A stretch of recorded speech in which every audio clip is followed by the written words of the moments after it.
Good day mga tugang. Check natin ang senaryo ng garden sa Pinas. Kalilipas lang ng kahapon ng bagyo. So porbida ang senaryo ng garden. Yayamanin kami sa dahon. Ayan o. Hanggat hindi yan nakalbo, may dahon talagang malaglag. Oh, hindi ba totaling kalbo siya?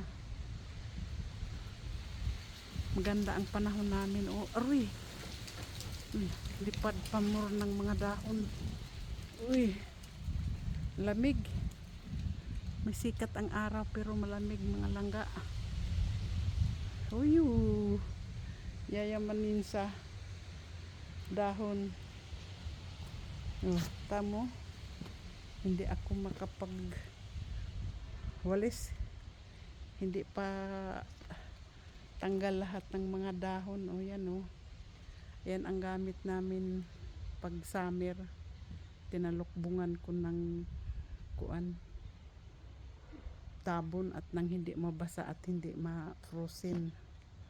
So ganito gang mga people ang aming araw. Maganda nung araw.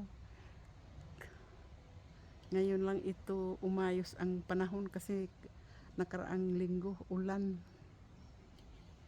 Bidlang napalunmuwera yung aking tao. Tingnan mo. Ay, hahaba naman yan bago mag-winter. So, tingnan ninyo yung mga kahoy. Sigdilawan na yan. Makakalbo yan. Pero may one thing na hindi makalbo. Pakita ko sa inyo mamaya. Ganda ng panahon, oh. Ganda ng langit, oh. The sky of hope. Oh, tamo. Ganda, no?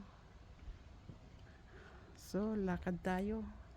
Ay, yung aking Japanese tree. Nakalbo na siya. Basta all kalbo. Oh, tamo.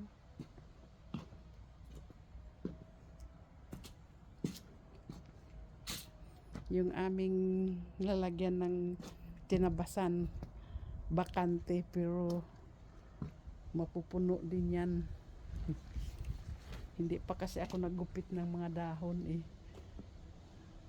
Ay, yung aking bulaklak na si marigold.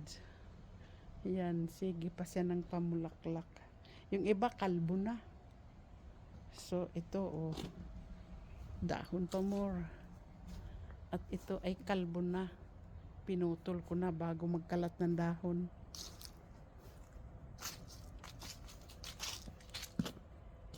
So, ay yung aking asalia. Mamulaklak yan ng pag summer. Tingnan mo mga langga, yung mahabang kahoy na yan. Mag-negative man yan at saka mag-summer. Lagi siyang ganyan. Iisa lang ang forma niya. Pero yung iba yan nakalbo na. Ayan, manatili yan ng ganyan. Yung isa, tingnan mo. Makakalbo ng paunti-unti. At saka yan, hindi yan makalbo. Allergy pa naman ako niyan kapag summer dahil namulaklak. O ito yan siya o. O di ba? Magandang tingnan mga dahon na sipag dilawan na. Ito ako nagagandahan mga langga. O tingnan ninyo yung aking halaman. Wala na. Patapos na sila.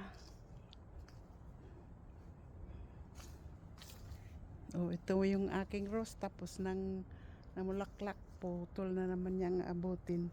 Ito mga langga. Ayan siya oh. Nakalimutan ko ang pangalan niyan. Ang ganda kaya yan kung mamulaklak. Oh. Parang asalia siya pero parang ganun yata. Ganda ng dahon niya. Pero makakalbo rin yan. O, kita mo. Sitabaan mo aking halaman. Halaman po yan. Ay naku. Magpuputol pa ako ng mga ano. Ayan oh. Ititrim ko pa yan para huwag siyang lumaki. Kasi pag hindi mo tinitrim, kagayan yan. Hindi ko na-trim agad. Ayan, tumaas. Pag hindi yan putulan, babagsak yung ano, yung harang na kahoy. Ayan oh. Kaya madalas ko siyang pinuputulan. So, salamat po sa panood.